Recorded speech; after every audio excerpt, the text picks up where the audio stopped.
Hello అండి, welcome back to our channel sister stocks. అందరూ ఎలా ఉన్నారు? బాగున్నారా? మీ అందరూ బాగుండాలని మేము మనస్ఫూర్తిగా కోరుకుంటున్నాము.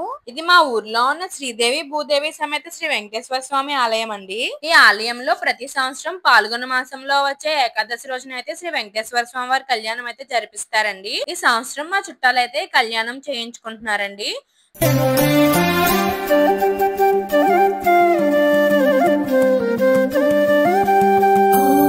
కళ్యాణం చూడడానికి మా చుట్టుపక్కల వాళ్ళు, మా ఊర్లో వాళ్ళు చాలా మంది వచ్చారండి.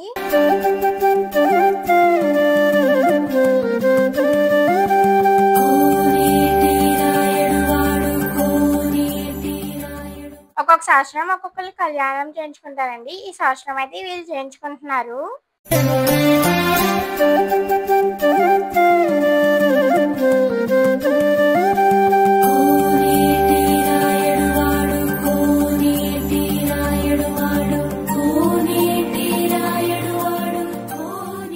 ఇప్పుడైతే స్వామివారికి అమ్మవారికి జీలకర్ర బెల్లం అయితే పెడుతున్నారండి. ప్రతి సంవత్సరం ఇలా కళ్యాణం అంగరంగ వైభవంగా జరుగుతుందండి.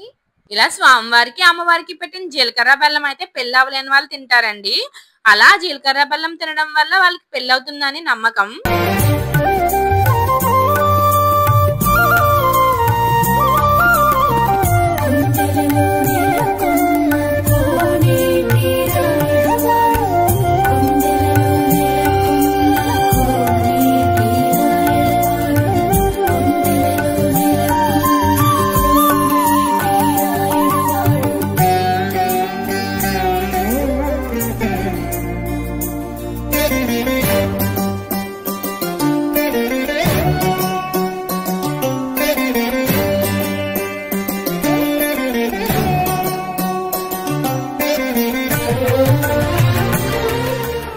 జీలకర్ర బెల్లం అయిన తర్వాత కన్యాదానం జరుగుతుందండి. తర్వాత అయితే మాంగళ్యధారణ అయితే జరుగుతుందండి. ఇప్పుడైతే మాంగళ్యధారణ జరుగుతుందండి. అమ్మవారికి సూత్రాలు వేసే ముందు మనందరికి చూపించి అప్పుడు అమ్మవారి మెడలో వేస్తారు.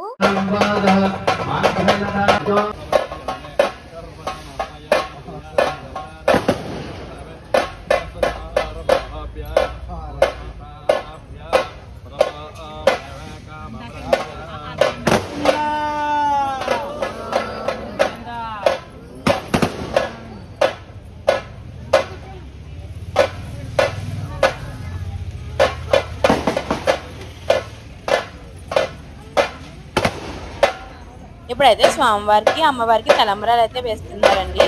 తలంబ్రాలు వేయడం చూడడం అయితే చాలా బాగుంటుంది.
ముందల స్వామివారికి అమ్మవారికి బ్రాహ్మలు వేసాక తర్వాత అయితే కళ్యాణం చేయించుకునే వారి చేత అయితే వేయిస్తారండి.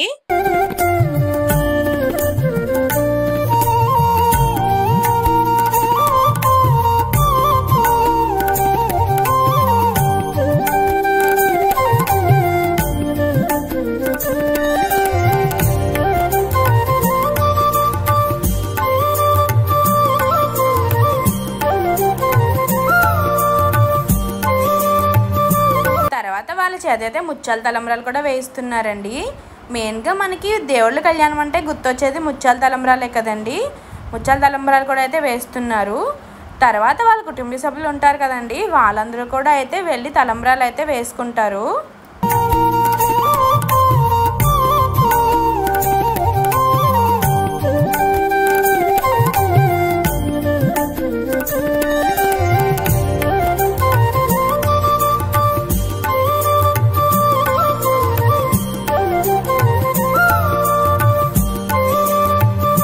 అలా వేసిన తలంబ్రాల బియ్యం ఉంటాయి కదండి, అవైతే పిల్లలు లేని వాళ్ళు అయితే కొంగులో వేయించుకుంటారనమాట.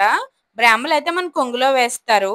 అవైతే మనం తిరిగి దేవుడిని ఎత్తి ఊరేగింపు కోసం రథంలో కూర్చోబెట్టక ముందే ఇంటికి వెళ్లి పరమాన్నం కింద అయితే వండుకొని అయితే తిని రావాలి. అలా చేయడం వల్ల పిల్లలు పుడతారని నమ్మకం అండి. కళ్యాణం అయితే పూర్తయిందండి. ఒక్కొక్కరుగా పైకి వెళ్లి స్వామివారిని అమ్మవారిని అయితే దర్శనం చేసుకొని వచ్చి ప్రసాదం అయితే తీసుకుంటున్నారు. ఇక్కడ కనిపిస్తుంది కదండి, అదే జీలకర్ర బెల్లం అన్నమాట. అదైతే అందరికి ప్రసాదం కింద పంచి పెడుతున్నారు. అవైతే తలంబ్రాల బియ్యం, చలివిడి, వడపప్పు, పానకం కూడా ప్రసాదం కింద అయితే ఇస్తారండి. ఆ ప్రసాదాలన్నీ తీసుకునేటప్పటికి 2 చేతులు అయితే నిండిపోయాయండి.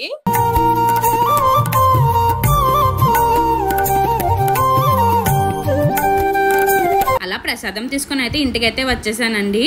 నైట్ అయితే దేవుడి ఊరేగింపు అయితే మా వీధిలోకి అయితే వస్తుందండి.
తర్వాత దేవుడి రథం అయితే మా గుమ్మంలోకి వచ్చేసిందండి.